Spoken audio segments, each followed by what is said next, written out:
Hi guys, today we're going to read part 1 of chapter 7. It's a little bit long. The shovel felt heavy in Stanley's soft, fleshy hands. He tried to jam it into the earth, but the blade banged against the ground and bounced off without making a dent. The vibrations ran up the shaft of the shovel and into Stanley's wrists, making his bones rattle. It was dark. The only light came from the moon and the stars. More stars than Stanley had ever seen before. It seemed he had only just gotten to sleep when Mr. Pendensky came in and woke everyone up.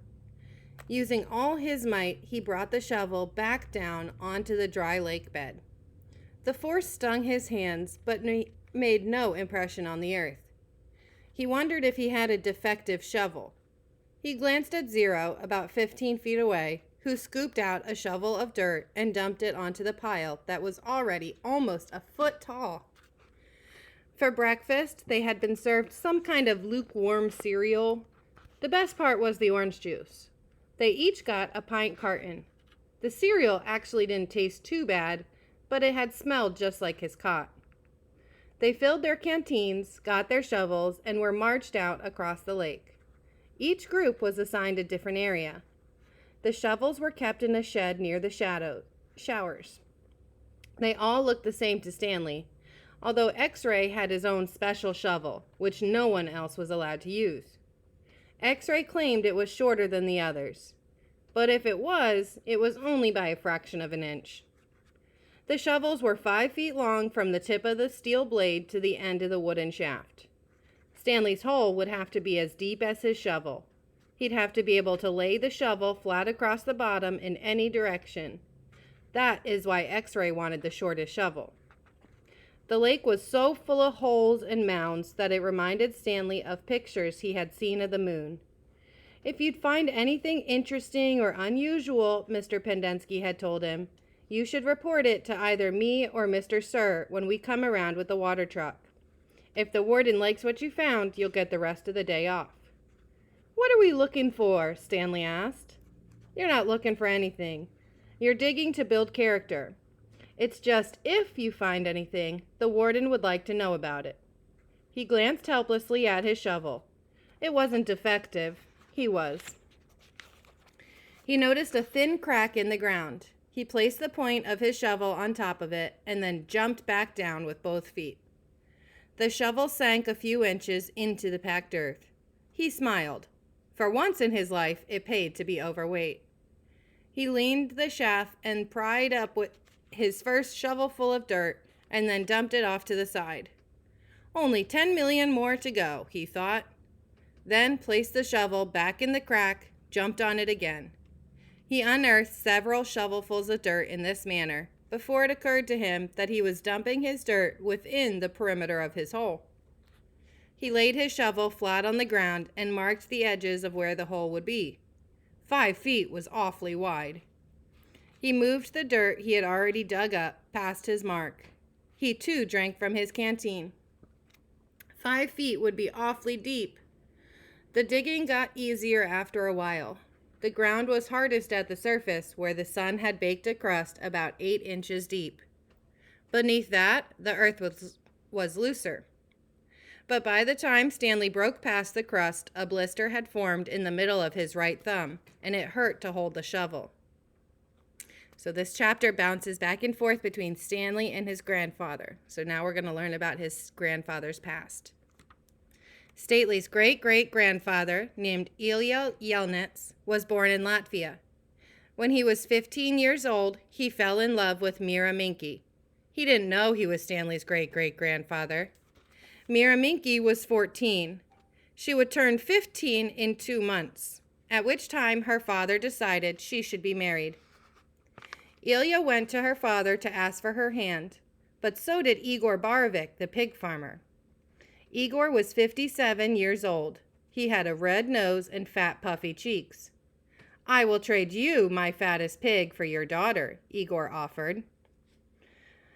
And what have you got? Myra's father asked Ilya. A heart full of love, said Ilya. I'd rather have a fat pig, said Myra's father.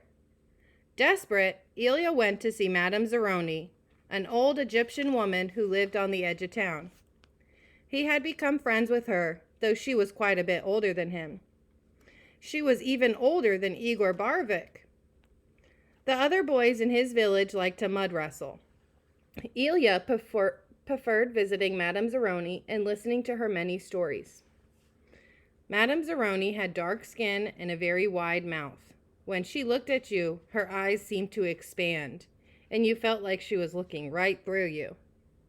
"Ilya, what's wrong?" she asked, before he even told her he was upset. She was sitting in a homemade wheelchair. She had no left foot. Her leg stopped at her ankle. "I'm in love with Mira Minky," Ilya confessed. "But Igor Barovich has offered to trade his fattest pig for her. I can't compete with that."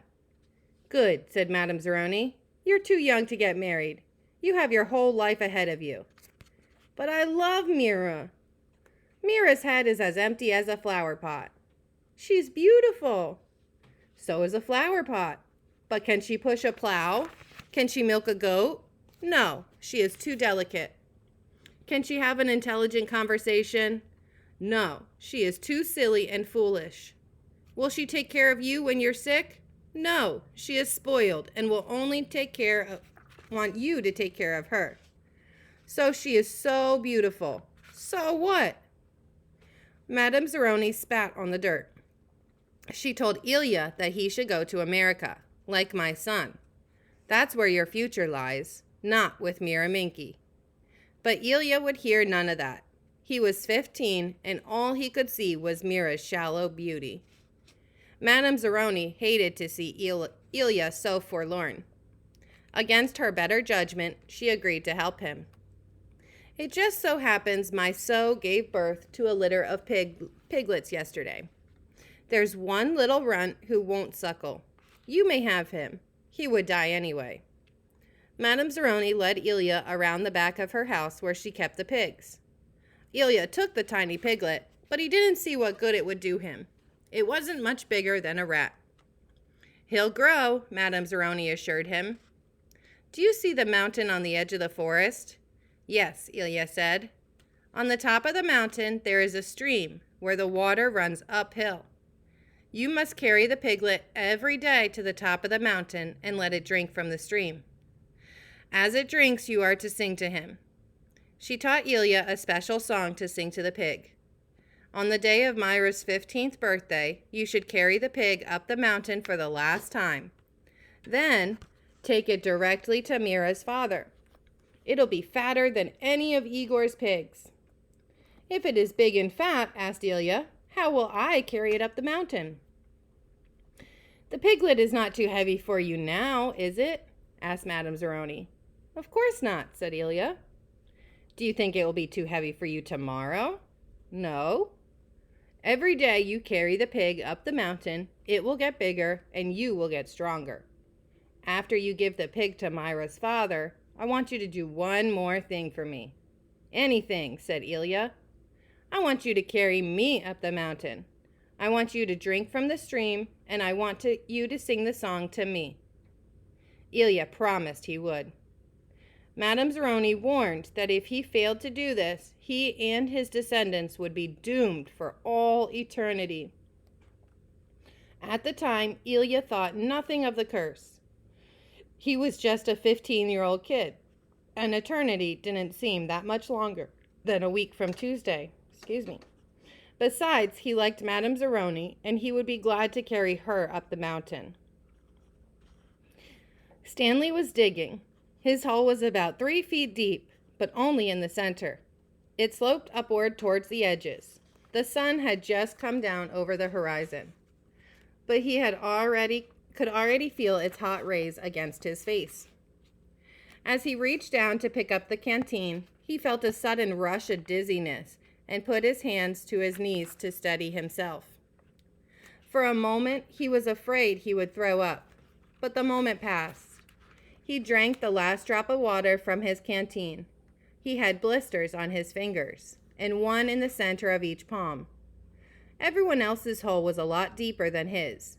He couldn't actually see their holes, but he could tell by the size of their dirt piles.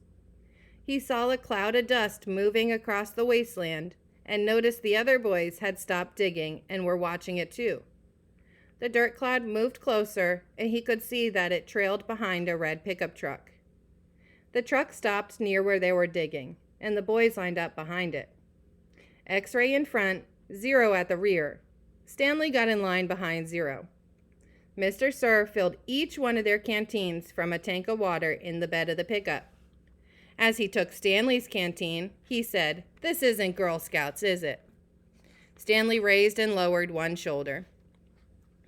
Mr. Sir followed Stanley back to his hole to see how he was doing. "You better get with it, or you'll be digging in the hottest part of the day." He popped some sunflower seeds into his mouth and spat them into Stanley's hole. Every day, Ilya carried the little piglet up the mountain and sang to it as it drank from the stream. As the pig grew fatter, Ilya grew stronger. On the day of Myra's 15th birthday, Ilya's pig weighed over 50 stones. Madame Zeroni had told him to carry up the pig on that day as well, but Ilya didn't want to present himself to Myra smelling like a pig. Instead, he took a bath.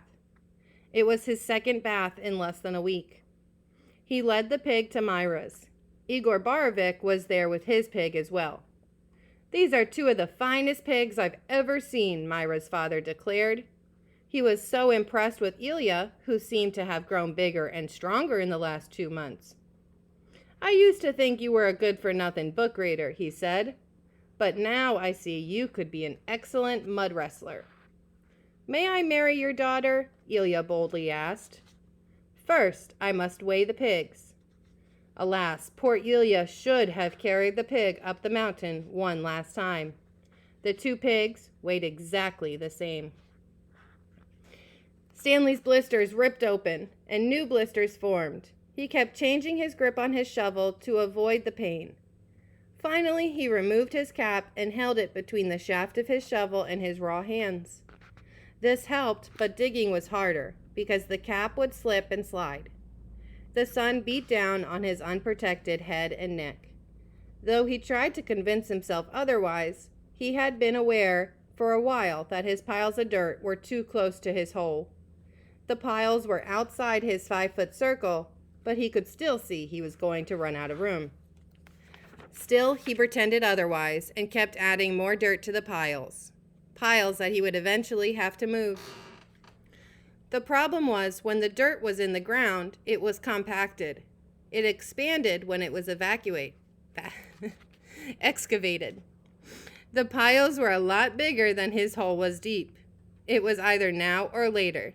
Reluctantly, he climbed out of the hole and once again dug his shovel into his previously dug dirt. All right, we're going to pause there. So we have part 2 of chapter 7. We're not quite done yet, but we still have a couple pages. So come back for part 2.